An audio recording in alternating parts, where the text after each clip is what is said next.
Magandang gabi mga chief, nandito na naman ang inyong lingkod at muli po tayong magbabahagi ng video. Ito ay tungkol dito nga sa sinasabing cyber libel na ikinaso kay Chavit Singson, dating congressman na si Chavit Singson, na kung saan ay at dahil sa kanyang kaidaran ay hindi naman ito pinusasan at nagpiansa kagad ito ng 60,000 pesos na piansa, kaya hindi ito naikulong. So sa video na ito ay merong sinasabi dito, ayaw nilang banggitin kung sino nga ba talaga ang nagkaso ng libel dito. At ito ay kaugnay pa rin sa mga anomalyang nangyayari sa ating gobyerno na talagang may sinasabi silang tao pero may mga taong nagbibigay ng pahayag. Isang leader ng gobyerno din ang nagkaso, kaya siya kinasuhan ng libel na ito. Pinipigilan nila malamang katotohanan, utos ang mastermind. So, liwanag na sila na nagdakaw, sila pa nagbibintang. Pinagtatakpan nila lahat na nagtatagim sa mga sinuhalin ay kasabwat. Kaya sila ayaw nila malamang katotohanan. Dahil ilang beses na akong ginausap, ako hindi kakasuhan daw ako, papatayin. Pinapatay pa ako ng araw eh. Kaya sa akin, patayin na ako matagal.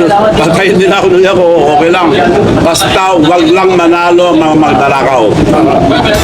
Naman dito sa impeachment kay VP Sara Duterte, na kung saan ay nagpahayag itong nagsasalita rito na yung pagkaso rito kay VP Sara ay parang gusto lang yatang talagang pahiyain itong si VP Sara, at para siyempre sa darating na 2028 ay mademoralize at siyempre hindi na nila pipiliin itong si VP Sara dahil nga dito sa mga kasong niugnay sa kanya, lalo na ang mga kasong nakasampad kaugnay ng impeachment complaint na ito.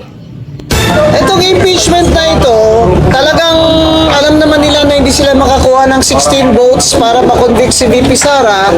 Ang purpose lang talaga nito ay para mapahiya siya, ma-influence yung isip ng mga tao na may corruption siya, para masaktan siya sa eleksyon sa 2028. Pero sa botohan, imposible na makakuha sila ng 16 votes.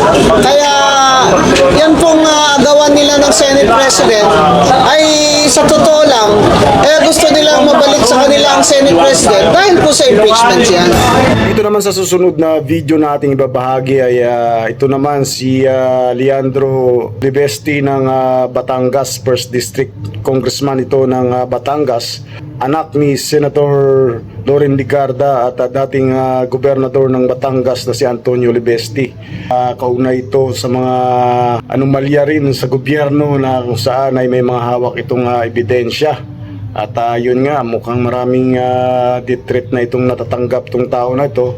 Kaya sinasabi nga niya rito na kapag pinatay siya o mamatay siya ay talagang lalabas at lalabas ang mga katotohanan. At yun ay lalabas kapag sakaling siya ay mapatay, ayon mismo sa pahayag nitong si Congressman Libesti. Nyo akong patayin. Dahil kung papatayin nyo ako, lalabas ang buong katotohanan ng mga ginawa ninyo sa DPWH. Tanong niyo po, bakit ako maaring hindi makarating sa Blue Ribbon Committee hearing kahit na ako po ay nakatanggap na ng imbitasyon? Dahil marami nga pong nagsasabi na huwag kang magsalita at baka kung ano pang mangyari sa'yo. Kaya ang mga files na hawak ko ay nasa mga USB. At kung may mangyari man sa akin, lalabas ang buong files na hawak ko. Kaya makakaasa po ang publiko na malalaman nila ang katotohanan patungkol sa budget ng DPWH at sa mga proyekto ng DPWH kahit may mangyari sa akin. Pero kaya ko po sinabi na hindi ako sigurado na makakarating ako sa Blue Ribbon Committee hearing dahil kung babasehan ko po sa mga ipinarating na sa akin at sa aking ina, hindi ko po alam kung ano po ang mangyayari sa akin bago mag Blue Ribbon Committee hearing. Opo, sir, hindi naman po ibig sabihin na you need to seek permission from the House leadership or the Speaker. Hindi po, basta ako po ay may imbitasyon. Basta ako po ay hindi patahimikin, nais ko pong dumalo sa Blue Ribbon Committee hearing. As I'm speaking with you right now, the reason why Attorney Tabato told me to look at my phone is there are really threats to me right now. Dahil baka noon hindi alam ng iba ang ibang hawak ko maliban sa Cabral Files. Ang lumabas na sa media ay tip of the iceberg po lamang. At kung ilabas ko lahat ng mga files na hawak ko, maiintindihan ng taong bayan bakit higit pa sa lahat ng ibang mga target, ako ang pangunahing target ng iba't ibang mga personalidad sa nakaraang mga araw at linggo. At the more na inaatake ako, the more na nakikita ng taong bayan na tila may dahilan na nais ng iba na patahimikin ako, at ako naman po ay nakikinig sa payo ni Senator Ping Lacson na wag bara-bara, kaya yung mga hawak kong ebidensya higit pa sa Cabral Files ay hindi ko inilalabas. Pero ang taong bayan na mismo ang pwedeng makakita na tila may dahilan na napakaraming mga personalidad ay umaatake sa akin.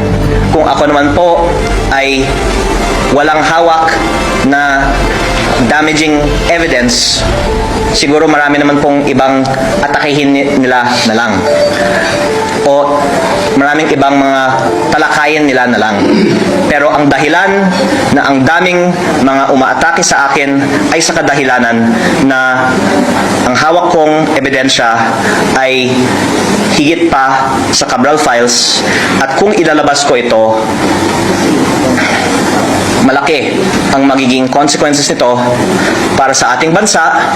At dahil sila po ay nagmamonitor sa ating press con ngayon, ako po ay sumusunod sa payo ni Senator Ping Lacson na wag bara-bara.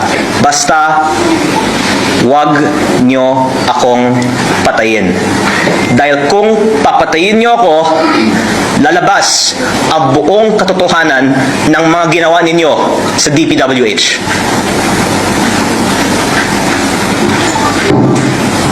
Going back. Kasama ko nun, huwag niyo rin akong patayin, ha?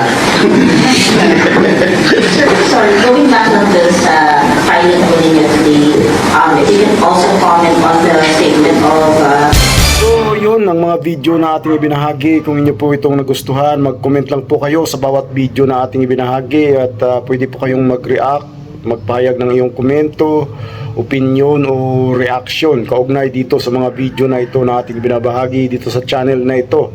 Maraming salamat. Bye-bye.